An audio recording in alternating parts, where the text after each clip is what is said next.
Hello, this is Terrence McNally. The final day to vote, what used to be Election Day, is just over a week away. Here's my conversation with investigative journalist GREG PALAST, recorded prior to Election Day 2020.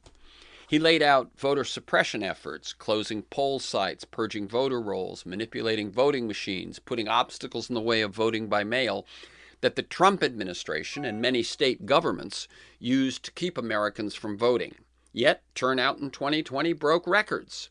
Sadly, Republican tactics are the same this year, and we can assume they've learned from their mistakes. We won't know how well till the votes are counted and certified.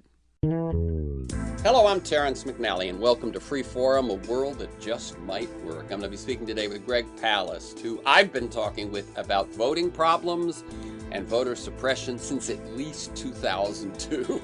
That's 18 years. His newest book is How Trump Stole 2020, The Hunt for America's Vanished Voters, and you can learn more at GREG PALAST, GREG, G-R-E-G, PALAST, P-A-L-A-S-T, all one word, gregpalast.com. The show airs on KPFK 90.7 in LA and streams weekly on the Progressive Voices Network on TuneIn. Podcasts are available anytime, anywhere on Apple Podcasts, most major podcast sites, and at my site, terrencemcnally.net, TERRENCEMCNALLY.net. There are 118 days from the moment we're recording this until Election Day, and I encourage you to get involved, not only with candidate campaigns, but also with efforts to fight voter suppression and assure that all Americans get their right to vote. This is even more challenging in this time of pandemic. Make sure all Americans can vote by mail. Learn about the need for Congress to fund the U.S. Postal Service, which has been hit hard by the loss of business mail. Then, as we confront the coronavirus pandemic, I encourage you also do your part by social distancing, wearing a mask in public, and by finding ways to help those in your community who have been hurt most by the social isolation and the economic devastation that's now unfolding. And finally, as we continue to make our voices heard against racism and police brutality and for justice and inclusion, please do your part to keep this campaign alive, whether it's showing up on the streets or helping with organizing or fundraising or just taking on the deep reflection or habit building in your personal life and with those closest to you. Now to today's conversation. As I said, the elections take place soon, November 3rd, 16 weeks from now. And both sides will tell you this is the most important election in your lifetime, only this time it might be true. Let's be clear, democracy is about much more than elections, and elections are about much more than what happens on the day we vote. Our democracy is under threat, and the availability, validity, accuracy, and reliability of our voting and our vote counting is as well. Between closing poll sites, purging voter rolls, manipulating voting machines, putting obstacles in the way of voting by mail, the government is going to great lengths to keep you from voting. And today we're going to talk about those threats and what we need to do about them. GREG PALAST is known for his investigative reports for BBC, The Guardian, and Rolling Stone. His best-selling books include The Best Democracy Money Can Buy, and his newest book is How Trump Stole 2020, The Hunt for America's Vanished Voters. And you can catch his reports, as I said, at gregpalast.com. Welcome again, GREG, to Free Forum, a world that just might work. And let me remind listeners, we're recording this conversation Wednesday, July 8th. Glad to be with you again, Terrence. Yep, as I said, it goes back at least to 2002, and it may have even been a little bit in the aftermath of 2000 that we started talking. So it's a long time, GREG. That's right. And when I was, I was an investigative reporter with The Guardian. I'm back with The Guardian. Investigative reporter at The Guardian and BBC Television back in 2000. Yeah. And this is in the book, How Trump Stole 2020, because you have to know how the GOP stole 2000.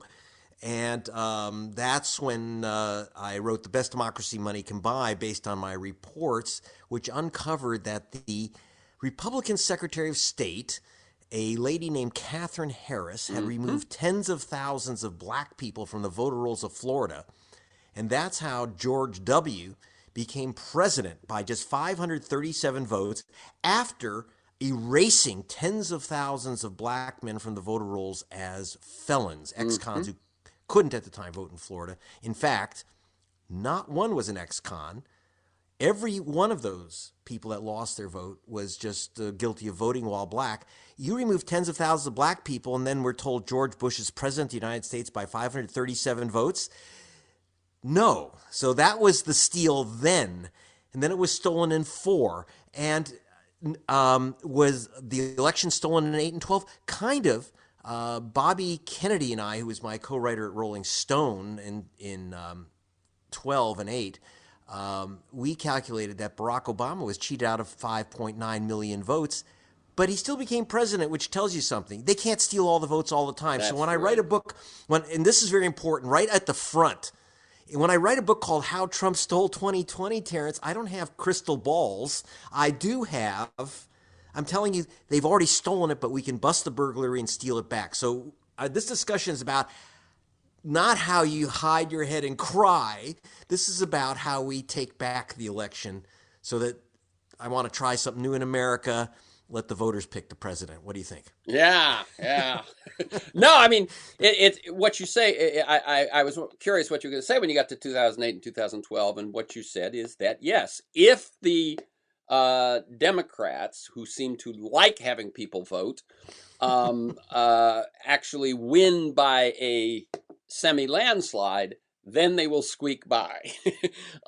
Yeah, I mean, right. If it's close, we're in big trouble, because basically one party, as I've said for years, and is the sort of the background to everything you're investigating, is that the Republican Party has realized that they no longer have the people or the ideas or the policies that the majority of Americans, or even the majority of American voters, want.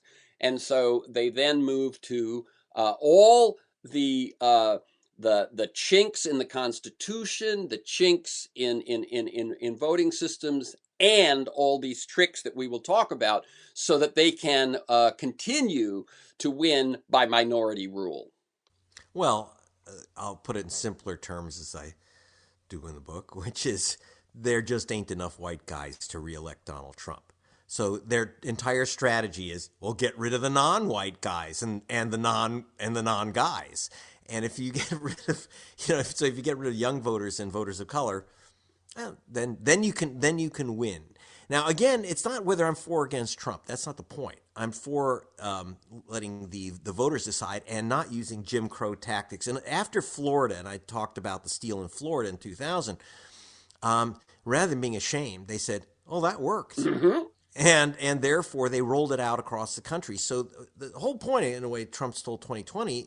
When I say he stole it, that's not just a phrase. What I'm saying is they've already, for example, while they removed, I said, tens of thousands of people in Florida from the voter rolls before the 2000 election, this time it's 16.7 million people have been removed from the voter rolls in the past 2 years. 16.7 million. And you go, Palast, are you insane? Where did you get that? From a black helicopter? No, I got it from the United States federal government has an agency called the Elections Assistance Commission. They keep track of not only our votes, but our non-votes. And it's a little hidden agency which the GOP and Trump would love to disband. It was actually started by George W. When everyone's screaming about our screwed up elections in America. But they really want to shut it down because it's because a couple of sharp journalists have found out that hidden in their data is the evidence of mass stealing, including in the 16 election. So 16.7 million people have already been removed from the voter rolls. If you're listening, chances it could be you. And by the way, so one thing to do, and right off, I want to say, while you're listening, please check your registration right now. And I don't care if you've been voting in the same place for 30 years. I was in Atlanta at the beginning of How Trump Stole 2020. I was in Atlanta when Christine Jordan, 92 years old, she was about to vote for her 50th year of voting. This is going to be her 50th year of casting a vote. They threw her out of the polling station. They said, "No record of you, get out, scram." Her niece, who was taking her to the polls, was hysterical. How could they do this to her? She had the civil rights meetings in her home. And I go, well, what do you mean civil rights meetings? I go to her home. So I actually went to her home, and there were pictures of her having dinner with Martin Luther King. And I said, so how did you know King? She says, well, he's my cousin. He would come every Sunday afternoon. So she's been voting since the year he was assassinated, her cousin. But once again, elderly African-American woman, that's who they have to get rid of. So they've stolen it, but you can unsteal it. We can steal it back. We can bust the burglary. That is, the first thing you do is go online. You can go to a group like vote.org, or you go to your Secretary of State's office, check your registration, put in your name, and get everyone you know to check their registration. I did in California, GREG PALAST, and it said no such voter.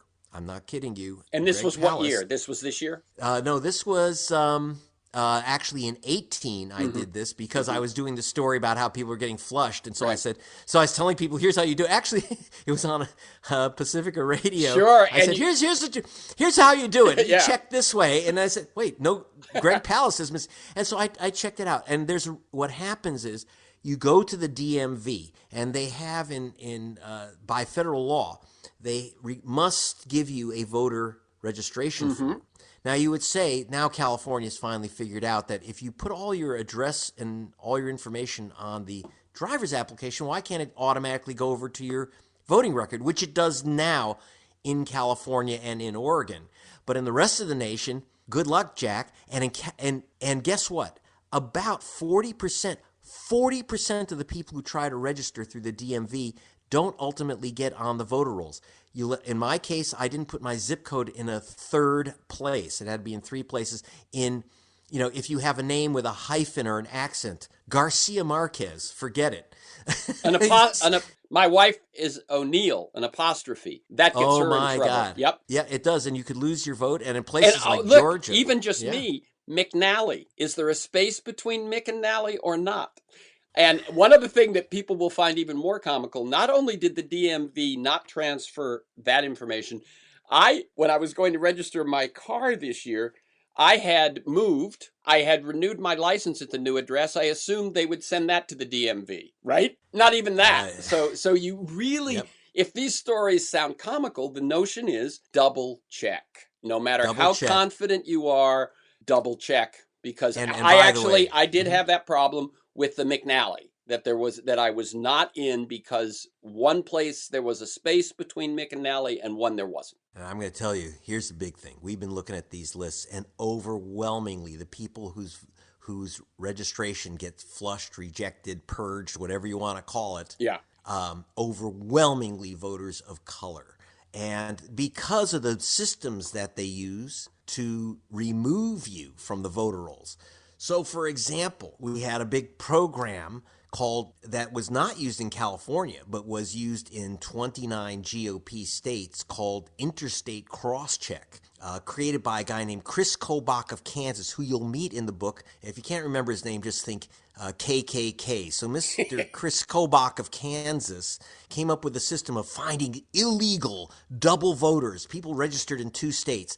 And you know what they found is that in Georgia, I have a chapter in How Trump Stole 2020 called 358 James Browns. Sure. Because in Georgia, they found 358 James Browns. And believe it or not, they found 358 James Browns in other states, Detroit, in Motown, in Michigan, in Baltimore, in Louisiana. And all over. So, and of course they realized that 538 James Browns in Georgia were the same person as the 538 James Browns elsewhere. So obviously this guy's a very busy mass illegal voter. By the way, if you vote twice, that's 5 years for each count. So you have this terrible guy named James Brown. Now, I want you to just take a guess what color that James Brown might be. And then you know how they use the system. And here's the trick. You'd say, well, how do they know that voters are black? Well, in some states like Georgia and Florida, it says BLA next to your name and your voter registration card. So they ain't guessing. But here's the game.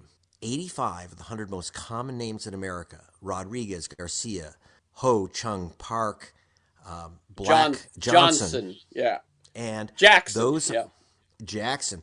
85 of the 100 most common last names in America are minority names. So if you do this like James Brown thing, as our experts said who looked at this, they said there are 832,000 Garcias in America. So if your name is Jose Garcia, and you're in one of these 29 states, the chance of your being allowed to cast a ballot is getting very low.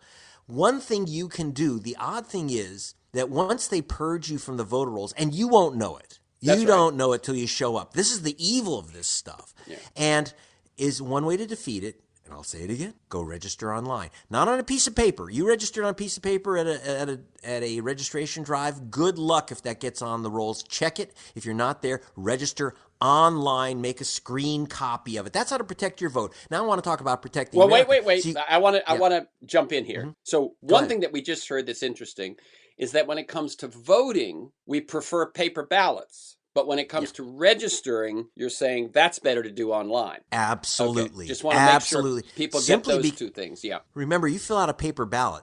That's a vote. That's whether it gets counted or not. You fill out a paper form. There is someone in an office who has to get around to putting it on the voter rolls and get it right and key it in right. 6% of all voter registrations are lost simply because a clerk has put it in wrong. Why we even use pens and paper for voter registration forms in the 21st century is insane. And so you are insane if you think you are registered because you filled out some form. And here's the other thing. When you're talking about, especially in Republican areas where Jim Crow is in charge, they will literally not enter. They will simply take registration forms from voter registration drives. This happened in Georgia. Are you ready for this? 40,000 voter registrations in Georgia before the election when Stacey Abrams was running against Brian Kemp. And he's one of the stars of how Trump stole 2020. When she was running against Brian Kemp, a organization, New Georgia Projects, got 40,000 registrations, almost all of them young voters of color. They went around college campuses. And they said, first of all, these are people registered in 2014. And they said, well, we just don't have time to put these people onto the voter rolls. And the court said, well, they don't have time. So they lost their vote in 2014. By 2018, 4 years later, they still had not entered their names on the voter rolls. They still hadn't gotten around to it. So this is what I'm talking about, that you literally hand in the voter registrations, and it gets worse. You'll see another story in the book. And it's not every place is California, which has its own problems. We'll get to that, but it's certainly not Oregon. So, for example, in Georgia, and when you think Georgia, think Texas, think Wisconsin, think Michigan. So in Georgia, a group called 10,000 Koreans Vote was trying to register 10,000 Koreans. They're getting them to vote. That means you have to register the Korean American community. So in Georgia's 6th district, they registered 4,000 Korean Americans and sent in their voter registrations, and they didn't appear on the voter rolls. So Helen Ho, the woman who was running the organization, called up Brian Kemp's office, and I'm making fun of his accent for a reason. He was the Secretary of State in charge of the voting while he is running for governor. So this guy determines who gets to vote, which votes get counted, where you vote, etc., and he's running for office. By the way, even the Wall Street Journal said that was unethical. But hey, unethical? It's Georgia. Yeah. So here's the thing. So where's our registrations? And they said, you never sent in registration. We have no record of these registrations, Asian Americans. And she said, but we have copies of the registration forms. He says, you have copies? Yeah. Okay, we'll be right over. They went right over with the Georgia FBI, guns, bulletproof vests, kicked in the door, took the records, took the computers, and threatened everyone with a felony crime of vote tampering because they had photocopied registration forms. Oh! Because now they said, so of course the group said, well, how do we keep the Secretary of State's office honest unless we photocopy the forms? And the answer is, that's the point. So you basically have armed criminals breaking into voter offices. It's like the Watergate break-in, except instead of doing it sneaky, they go in the front door with badges on, and that's how they fixed that election. So they after 2 years, they dropped the charges against the Korean Americans, but they also killed the Korean American voter drive. So this is very important. And by the way, how did that happen? Why? Because, Terrence, Asian Americans used to vote in the majority for Republicans. In fact, most Muslim Americans were Republicans, small business owners and stuff, Okay. And now it's like they've turned black voting. 75% Democratic. Wow. So they are now. In fact, there's you'll see in the book there's the chapter called "Voting Gangnam Style," where actually had Korean American students create a tape called "Voting American Style," and they're Korean American kids. They're dancing, and suddenly pop, pop, pop. They turn into John Lewis and African American dancers. So it's like they are making that point. Look out, we're coming to get you. And so Georgia didn't take it easy. That's when the Guns and Badges came out. No, you aren't, because that's Kim Crow now. So we not Yeah, only have Jim yeah. Crow, now we got Kim Crow. And then we And moved by to the way, Jose Crow. Yeah. those Korean Yeah. Americans have a lot of the same last names as well, so they're just ripe for cross-check. Oh my God, you have no idea. That's how I found the group, because they had Yep. all their members Mr. Park. Yeah. As the Korean American community was telling us, there's basically 4 or 5 names Yeah. in all of Korea, last names. Yeah. And so if you're going to have David Kim, Yeah. you're going to, a lot of David Kims are going to find out that they have no vote when they show up in November, unless of course they take the Terrence Palast advice and check your registration. Yeah. I'm going to say it again and again until you can't stand it. Yeah. But check your registration. But even then, try again. That should do it. And then, of course, and there's another reason, Terrence. This is where we get into the mail-in voting. If they have removed you from the voter rolls, you ain't getting your ballot. The number one problem with mail-in voting, and it's a lot of problems, the number one problem is that if you don't get your ballot, you can't mail it in. And not getting your ballot has just been epidemic. According to MIT, are you ready for this, Clarence? Of course you're ready for this. You read the chapter on called Mail-in Mania in How Trump Stole 2020. According to MIT, 22% of all mail-in votes are lost, never counted. 22%. That's more than 1 in 5. And as the professors from MIT and Caltech who were on the study said, if in-precinct voting lost more than 1 in 5 voters, people would be marching in the streets. About this vote by mail, one of the things that I take from the book, let me read this quote. Georgia's Republican Secretary of State, this is not Kemp, I don't think. I think this is after, or maybe this was Kemp, defied the National Voter Registration Act, which you talk about a lot in the book, and blocked mail-in vote applications. Yes. What they did was they got absentee ballot request cards, and they refused to respond to them and called them inactive. And my question is, how can you be considered inactive when you're the one that initiated the contact asking for a mail-in ballot? Well, if you initiate well, that's one of the reasons why he's always in court. These GOP secretaries of state, they're shameless. You have to understand. So for example, the ACLU sued him because he refused to send out the cards to so-called inactive voters to try to force them not to be active. If they initiate, then the question is, can they get a card? And even such things as sending back the card and then sending back the ballot is a cost. It's an extra pain, and it's basically a poll tax. But again, the courts back them up. We've had some in Alabama. A judge said, "We are in the middle of a virus. Okay, you're asking people to have their ballots notarized or get 2 of their neighbors to witness their signature. People are going to die to even mail in the ballot. So you're going to recreate the viral situation through this system." And so the judge said, no, you can't. This is literally putting people's lives at risk. We have to, and no other state requires this stuff, 2 witness signatures. So, but on the other hand, the Supreme Court just said, no, that's fine. Yeah. So now you'd say, well, and by the way, Alabama is an important race because Doug Jones is fighting. He's the Democratic senator who's fighting for his life for re-election. And again, one of the things to realize, when I was talking to Martin Luther King III, and there's a great picture in How Trump Stole 2020 at the end. It's kind of, I couldn't resist putting it in. His daughter, Martin Luther King III's daughter, Martina, who is Martin Luther King Jr.'s granddaughter, obviously, playing piano for me. And but since his name is King, it's very hard for him to stay on the voter rolls of Georgia. It's gotten raw where, for example, I sued Brian Kemp, who's now the governor, when he was Secretary of State because he was hiding the purge lists from me. Well, Right. purge lists are not, voter lists, purge lists are not secrets unless, well, maybe in China they are, but not in the United States. So a federal judge clonged him on the head. And as I say in How Trump Stole 2020, I thought I was going to have to go to a trial to get to have the state of Georgia open up its documents. But the judge thought that the state was just basically lying through its teeth, and through a legal procedure called sua sponte, just on her own. I never asked her to throw out their case. She said, GREG PALAST has won. Open up your files. And by the way, pay his attorneys. Could have knocked me over with a feather. Yeah. But you know what? I am going through threatened legal action just to get basic information on voting in 20 states.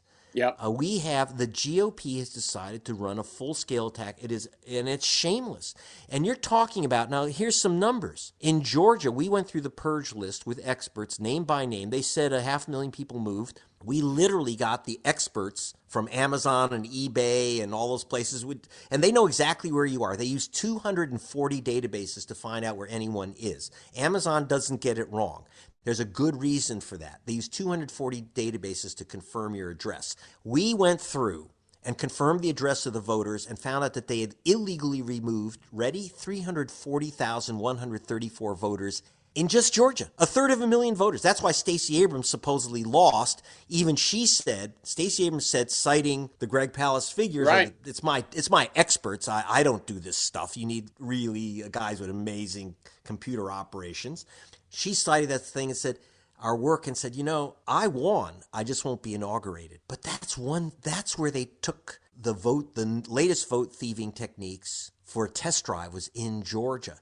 And then they rolled it out across the nation. They've removed 800,000 people from the voter rolls of Ohio, hundreds of thousands in Michigan and other states where you may have Democratic governors, but you have GOP legislatures or secretaries of state who are burning through these voter rolls. They're on it's laser-like hit on voters of color and young voters. That's the new voter hit. I told you about Asian Americans are new targets.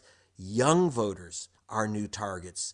And in fact, for example, in Wisconsin, swing state of swing states. Now, Terrence, we're told that supposedly Donald Trump won Wisconsin by 22,000 votes out of 5 million, or Right. 3 million, 3 million cast, 22,000 votes. Well, 2 weeks before the election, it says in the book, 2 weeks before the election, they changed the requirements for a voter ID that said you had to have a state-issued photo voter ID. Well, okay, problem. State-issued voter ID, photo voter ID, except the state-issued photo voter ID issued to the University of Wisconsin students. Those IDs, 182,000 students were disenfranchised 2 weeks before the election. 182,000 voters. And Trump won that state by 22,000. And if it wasn't enough to remove a couple, over 100,000 students, because they required active photo voter ID just before the election,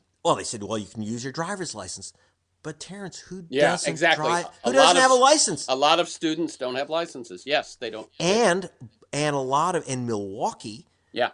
Who else? People, who doesn't have a license? People who don't have cars. That's right. And they don't have cars. They use public transportation. Yep. They're low-income people, renters in Milwaukee's urban area. They use the buses.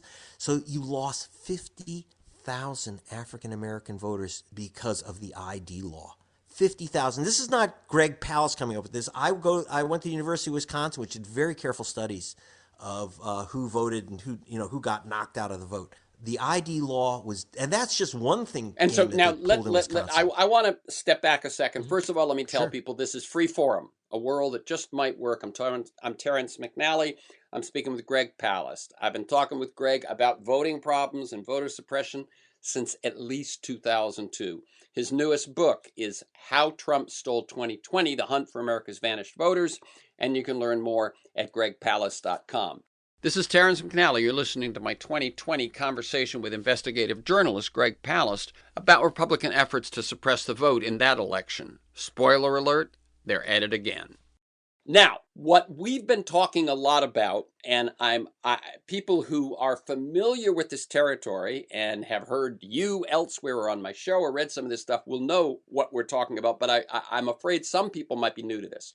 So the first thing we've been talking about a lot is voter purging. And what I don't think we did quite the backstory on that. The backstory on that is that what we mean by purging is when the Secretary of State's office decides to clean up the voter rolls, and they decide that if you haven't voted in the last two elections, then you've probably moved.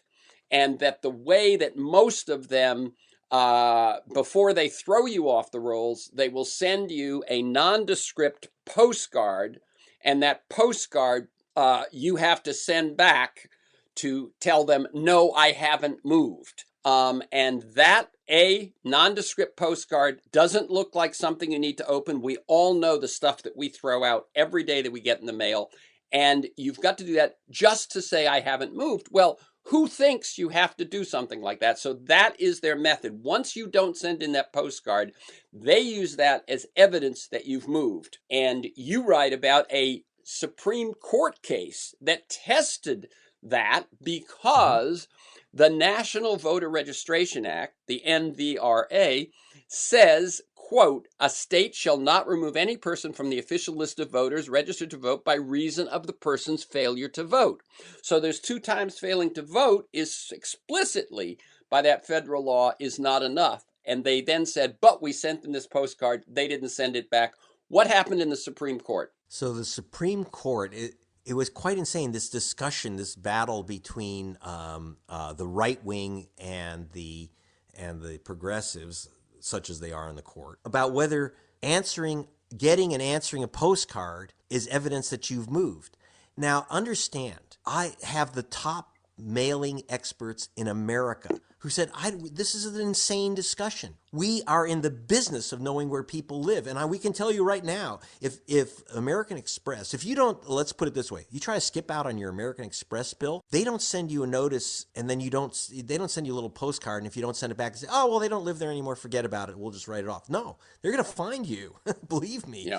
And they don't do it by sending you a piece of junk mail, which 90% of people throw away, but it's not just 90% of any people. There's a reason they use a postcard, a reason, which is that if you are white, suburban, older, homeowner, you are 600% more likely to return a postcard than a black, young, urban renter. Mm-hmm. Now, a lot of that is because young people, like my kids, don't even check their mail. They have a postal box at their school, and they, at their college, and they check it. They're required to check it once a semester.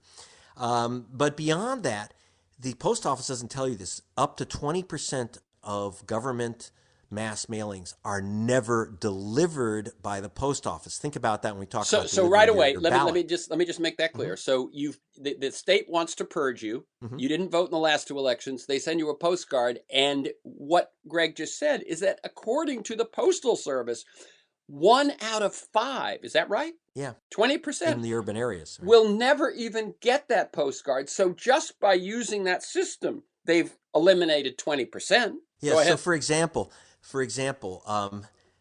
people live in white suburbs. They live in an individual house. We have thousands of people who are losing their vote in Wisconsin, this ultimate swing state, because on the material we just got, it said no secondary address. So if you're in a building and you didn't put in your apartment number when you registered, mm-hmm. or the person keying it in simply left it off or couldn't read it correctly, you lose your vote. Yeah. Now, when you're talking about buildings in urban areas, when you're talking about renters, you're talking about low-income people, people of color, young people starting out in life. In other words, voters of color, and the color is blue, Democratic. They know this. They're really good at this. And then in some states, they use other information that you've moved. But for example, in Wisconsin, again, back to Wisconsin, I met with a woman, Sequana Taylor. Now, a young African-American woman, or youngish, everyone's young to me, African-American woman. So you know that she's going to be on the purge list of people losing their votes.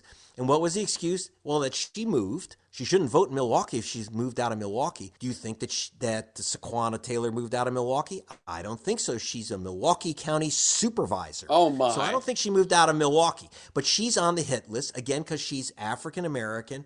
And you say, how do they do this? Again, they understand this statistically. If you're going after Milwaukee, who's in Milwaukee? You know, it's the blackest city in America. And so when you're taking out Milwaukee voters by any means possible, like requiring them to have a driver's license to vote when they don't have a car, you know statistically who you're taking out. When you say students don't get to vote using their student ID, well, golly, are they voting for Trump? Yeah. Yep. And Yep. you know, so that's Wisconsin, Michigan. We have other problems, and like all these swing states, I go through it. And look, I got to tell you something else too. If you read How Trump Stole 2020, and in the middle of it, very very important to me is that we have a comic book which also lays this out. But with the comic artist Ted Rall, there's a 48-page comic book in the middle. But I think at the end there's something very important from Ted Rall and I. It's Ted and Greg's ballot condom for safe voting. No, you don't wrap it around your ballot, but you do. There's 7 bits of advice, including, as we say, to forever check your registration. But there's other things you can and should do to protect your vote, because it is systemic, it is violently racist, and also ageist. They're figuring out how to remove young people, and that's why they do this mover thing. Young people move dorm room to dorm room, their friends couch to couch, they're apartment renters. And let me tell you, if you've moved at all, even though the law says you don't have to re-register if you've moved in your neighborhood, well, you're a fool if you trust these people to get you your mail-in ballot, even if you've moved down the street. We had a woman in Georgia who lost her vote, African American, of course, because she moved within her building. Right. Right. That's a violation of federal law, but hey, yeah. You know. Greg, how did the Supreme Court rule? You've okay. been on about 4 tangents since then, but how did the Supreme Court rule? Did that postcard indicate you moved to the Supreme Court? They accept that as if you failed to return the postcard.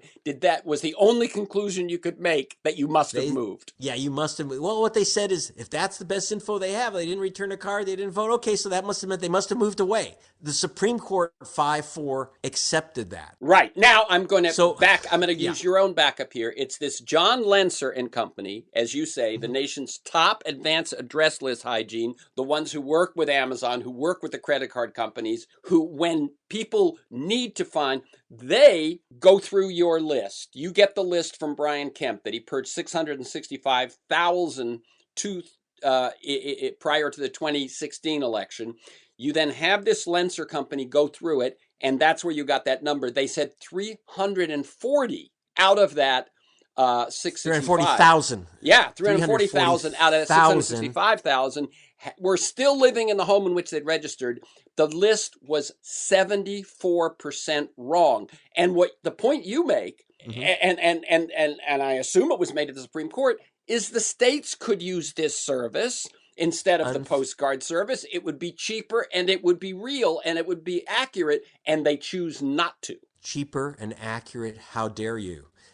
Yeah. Yeah, but if you use cheaper and accurate, you're not going to remove a lot of black people. That's right. The Supreme Court was willing to accept, rather than that they should have instituted something to actually check. They were willing to accept this postcard setup that doesn't. Well, here was one of the problems, and this is where our action is required now. And I'm talking to, I've been working with Stacey Abrams, or my people working with Stacey Abrams, with the ACLU and others.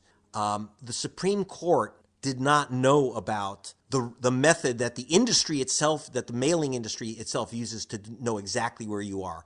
The Supreme Court didn't have that information because the plaintiffs thought, well, look, the law is really clear. You can't lose your vote for not voting, so we don't have to show the court that there's another way to do this. So it's never been brought to a court, believe it or not, that there is an alternative accurate method. So right now, as we speak, I can't give away all the players in this, but major civil rights, voting rights rights attorneys. Well, I can give out one name, Barbara Arnwine, who is considered the nation's #1 voting expert. She's outraged, and she wants now that she's learned about this thing called advanced address list hygiene. Now, how many people listening have ever heard of this thing? I know I didn't. And because it's an obscure little area of the mailing industry, and they don't like to talk about it because they don't like to say, you know what, we know that you downloaded porn last Wednesday at 2 p.m. They do know that. We know that. I can get that information. I can get all that stuff on you. But so they don't like to talk about it. But the truth is they have that information. And ready for some really goofy stuff? In Wisconsin, they mail out a postcard to see if you're still where you are. And remember, students are registered at their dorm rooms. Yep. And which are, by the way, closed because of COVID. So people are moving around. So they send a postcard, but believe it or not, most people in Wisconsin, about half the people, registered online, and they have their phone numbers and emails. They could send out an email. Yep. I mean, first of all, they shouldn't be creating these hit lists anyway. Why are we creating hit lists? And just so you know, in the state of Wisconsin, in terms of taking this on, yes, the state of Wisconsin itself is actually, this is an unusual thing. They said, GREG PALAST, bring in your team. The right-wing billionaire, this right-wing billionaire family, the Bradley family, they're like the Kochs of Wisconsin. They have backed a lawsuit to force the state to remove over 150,000 voters that they said have moved. And the state, which has now been the Democrats, despite all the trickery, the Democrats threw out Scott Walker in 2018. The Democrats say this list is junk that you say people have moved. But they didn't know why it was junk. They just said the algorithm is wrong. This can't be right. We can't be, this is all wrong, the information you're giving us. But the state legislature literally voted to require the removal of these voters, which will determine Wisconsin, and Wisconsin's a swing state. This could determine everything. So the state called me in, believe it or not, and said, we would really like to know if this list is accurate or inaccurate. And so my experts have just gone through it, and I can tell you once again, they're about 70% inaccurate. I just told you about Sequana Taylor, the Milwaukee County supervisor. They said left Milwaukee.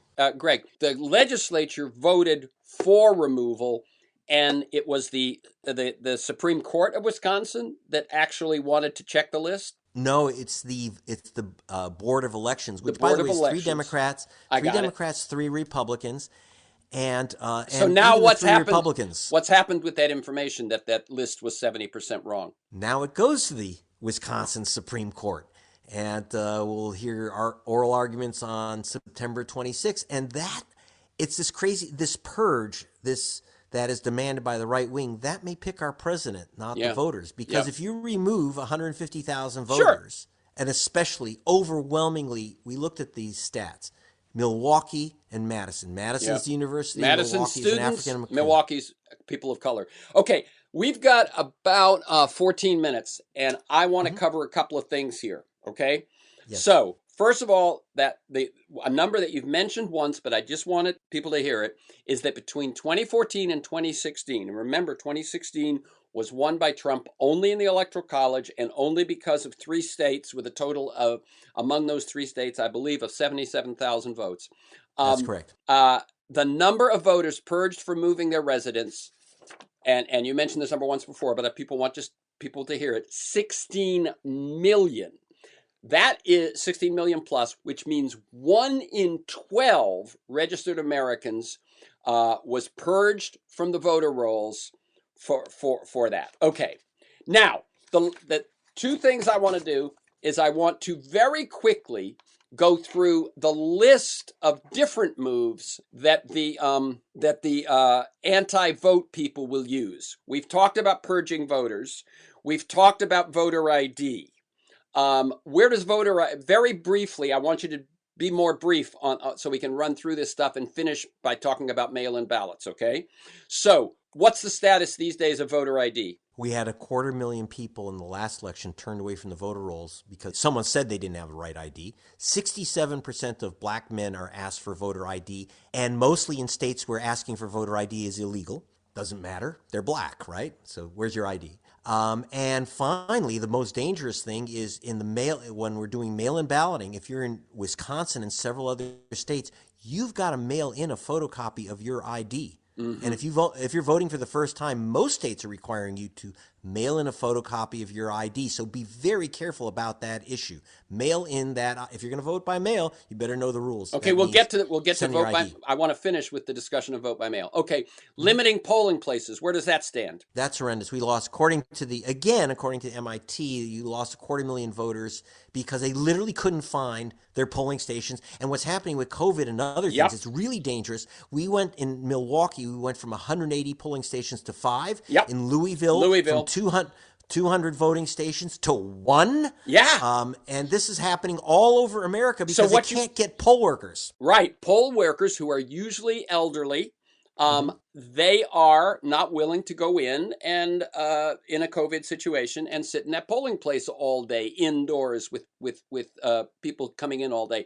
So what we have is a situation where the federal government is making, and we're going to talk more about vote by mail before we get off, but the federal government is putting obstacles in the way of vote by mail, and then the local governments are reducing polling places, which means longer lines, which makes if you are COVID vulnerable because you go to vote in person, the fewer polling places you have, the longer the lines, the more the waits, the worse the threat.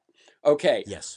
Intimidation at the polls. We haven't seen that as much, but I've read that the Trump campaign is willing to spend millions of dollars to have thugs intimidate voters. What do you know about that? They're creating a vigilante force of 50,000 to go in the polling stations. And we know from history what they do. They go into Hispanic areas and they demand that people show their proof of citizenship. Where's your proof of citizenship? Everyone has to show their proof of citizenship. Well, there's no state in which proof of citizenship is required to vote. That's been thrown out by federal courts. This is the type of trickery that they do, and they put out all kinds of information that if you owe a parking ticket or alimony, that they're going to seize you at the polls to discourage African-American voters. So this massive, and then you're going to have guys and it's legal in the sense of they're going to be in Confederate uniforms, Confederate flags. A lot of places will have open carry guns. That's right. Wherever they can have their arms, their open carry guns, they will.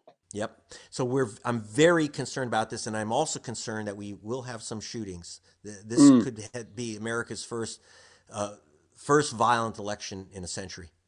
Okay, and then the claims that are very regularly put out by Trump and others about fraud and rigging to cast doubt on the results, basically of any kind of voting, but now an exaggerated effort against mail-in voting. And so these claims of fraud and rigging that you lay now are to create a situation of doubt so that if the election is close, you can then see, I told you, right? Well, in fact, here's what I'm worried about. Let's see if I can do this in a nutshell. What they're setting up is to say that there's going to be just a cluster F on election day with mail-in voting, literally millions of ballots stuck in the post office, unpostmarked, ballots mangled, ballots unreadable, and they're going to say, oh, all these fraudulent ballots, which won't be true. But they're going to claim mass fraud in the balloting. There'll be a complete collapse of the counting system in a lot of states, and so you're going to have Republican legislatures where Biden is now expected to win, like Michigan, Wisconsin, and Florida, which would give him the election, right? But and they will not certify. They won't certify. Maybe Georgia, Texas, and Arizona. But yes, what you're saying is that they will say, well, wait, it won't even have to declare fraud if it just takes a long time to count the votes, and they purposely take a long time counting the votes. The legislature can then say, no, we've got to certify, and the date they can use is the date that the electors are supposed to cast their ballots. This was part of what the Supreme Court used when they, in 2000, Bush v. Gore, as part of their justification, correct? So what they will say is that we don't have real results from these three swing states. It's so even though Biden's ahead, we can't, blah blah, we can't count those, and then this electoral. So the date when the electors have to vote comes due, and they say, we're just not going to count those states, right? And then if you're below 270 votes, there's one single vote. There's no double vote. There's one vote for president in the Electoral College. If no one gets 270, it goes to the House of Representatives. We're ready. Each state gets a single vote. Now that means that Trump wins, quote, in a landslide, because each Right. because the GOP controls more states even if they don't win the vote, and Well, no, let's so say that's a right danger. now the Democrats clearly have a majority in the House, but that majority is built up by having huge majorities in heavily populated states with urban centers. And what you're saying is it doesn't go to the House to vote by Congress people, Congress. it goes to vote one vote per state. So all that matters now is who controls the congressional delegation from states. So your heavy advantage in big population states doesn't count. Your California's vote in that particular election would be the same as Wyoming's. You got it. And there's a lot of little red states out there. Yep. So look out for this claim of massive fraud. It's going to be used in an attempt to overturn the election. Right. That is kind of their final move. Mm-hmm. And then again, I want to do this very quickly, but in states that lack paper trails, we assume they can actually change. Someone can actually change vote totals, and because you can't. The reason you want a paper trail is so that you know what you voted for and so on. How much fear do you have of that? Well, my biggest fear, frankly, is a variant, which is that you cast a ballot and they disqualify it. That's one of our biggest problems. We have just short of 1 million provisional ballots which were rejected. 3 million mail-in ballots were rejected in 16. 2 million ballots were considered uncountable and spoiled. And it's not just anyone's ballot that gets lost. According to the U.S. Civil Rights Commission, if you're black in Florida, for example, if you're black, the chance your vote will be disqualified on some technical ground after you've cast it is 900% higher than if you're white. Yeah, so let me, That's you put the numbers in the book, but provisional ballots rejected almost 1 million. Mail-in ballots rejected 3 million and lost. Total ballots uncounted. These are people who voted and for one reason they were now sometimes it'll be that it said you had to color in the circle and instead you put an X in there, that sort of thing. That's right. 5,872,000 uncounted where people voted. And then we talked about the purge. Well, the purge was over 1 million. The lack of ID was 646,000. Total voters blocked almost 2 million. So you got almost 2 million voters blocked from voting and almost 6 million ballots uncounted. That's 8 million in an election, as we said, which was won by less than 100,000 votes. Okay, finally, let's talk about vote by mail. What do you, I mean, you're not a big fan of vote by mail. I vote by mail, but the way I do it is I sit at home, I take my time, I fill out my ballot, I take it in, and I deliver it on election day. That's the way I vote by mail. I don't actually vote by mail, but that way I've got a paper ballot and so on.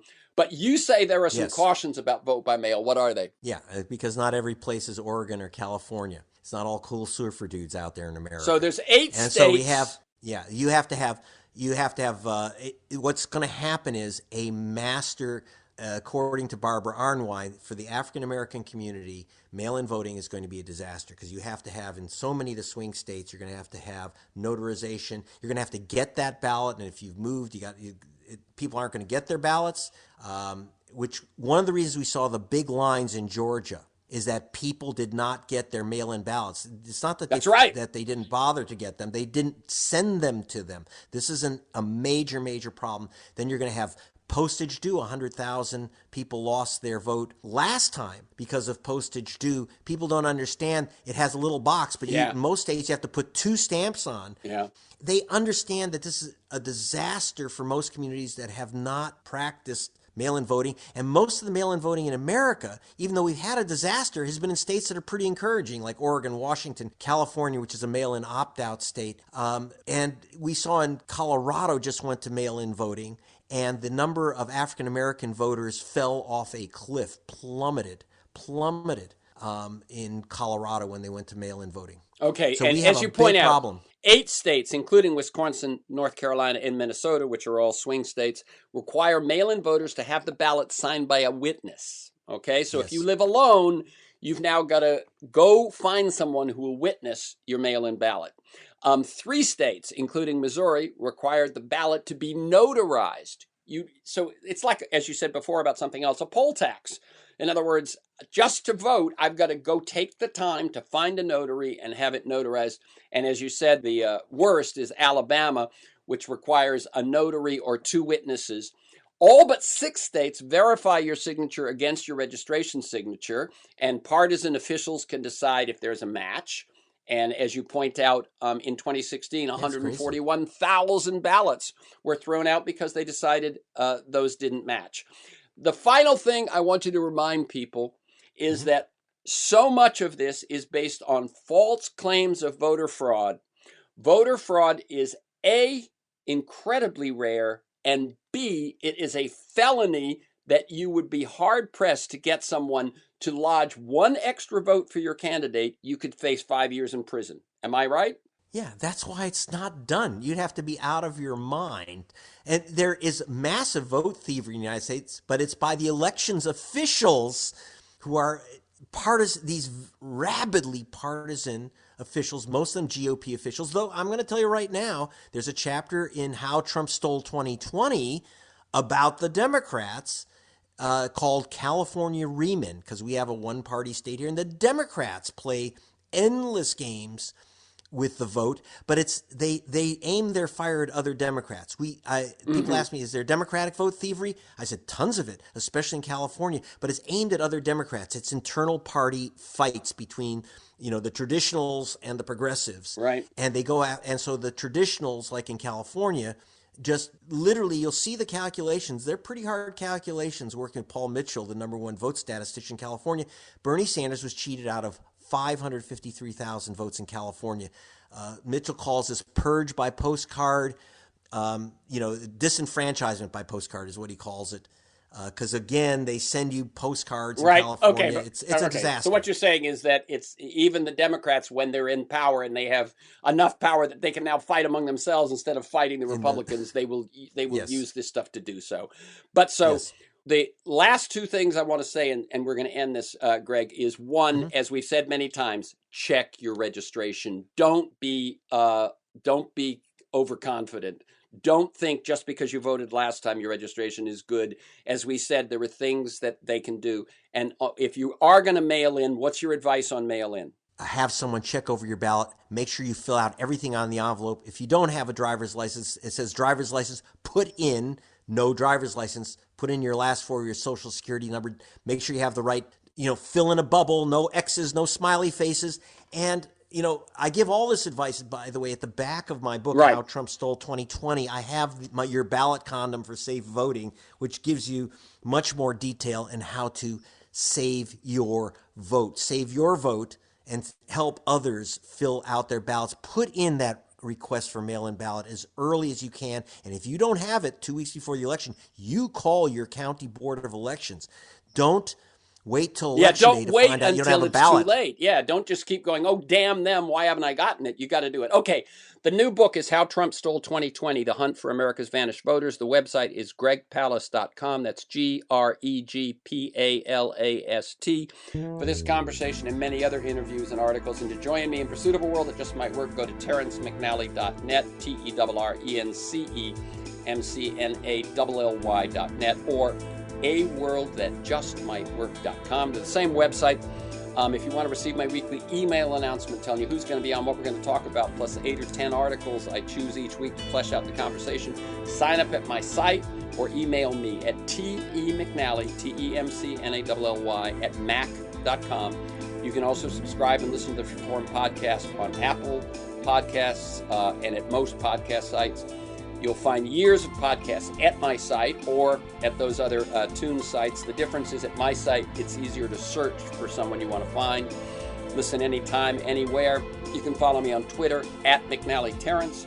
Thanks to G. Lee in production, George Vasilopoulos of Progressive Voices, and most of all you, my listeners, please share this podcast widely. And finally, thank you, Greg Palast. Keep up the good work.